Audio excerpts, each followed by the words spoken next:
I came to as if cracking through ice, gasping, a fish with a hook down its throat. Ice, fish, throat. Sounds dragging concepts, a lag, but also a cellular knowing. Lines of sticky sensors circled my head and ran down my chest and across my back, faintly itchy where they adhered like octopus suckers, trailing red and white and blue wires, as if my arteries and veins were external to my body. I wish I could say the first thought I had was of my children, but what came to mind was Wolfie's favourite cereal. Sometimes I ate it late at night when the kids were with Jean-Paul. I didn't always bother to do the shopping when the children were gone, and wouldn't do it until they were due to come home to save money.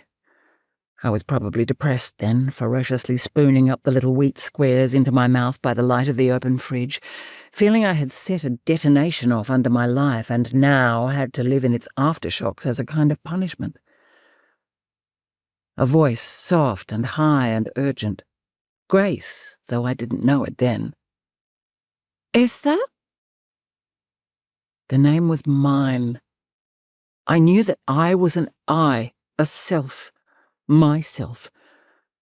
The taste of wheat and jam and full cream milk were there on my tongue, as tangible as if I had a mouthful I needed to swallow. The voice said, "Try to stay calm. You're okay. I'm looking after you." Clatter of metal on metal. Movement. The soft snare of fabric, synthetic thighs brushing. A brisk walk. Warm hands working over skin, rubbing. My skin. I burned with cold as if being set alight. There was only one voice, hushed and urgent, muttering. A bathroom smell? Antiseptic, lemon, cool white tiles. Shh, shh, the voice went, tisking and clucking in time with the hands, making the same soothing noises I had made in the nursery in the dead of night, rocking newborn Claire while Jean-Paul slept on, wearing earplugs so he could wake in a decent state for work. We thought that was a reasonable arrangement, then. It had been my idea. Altruistic on the surface, belying the limits of my capacity underneath. By the time Wolfie was born 2 years later, Jean-Paul was sleeping in the guest room and I was going mad.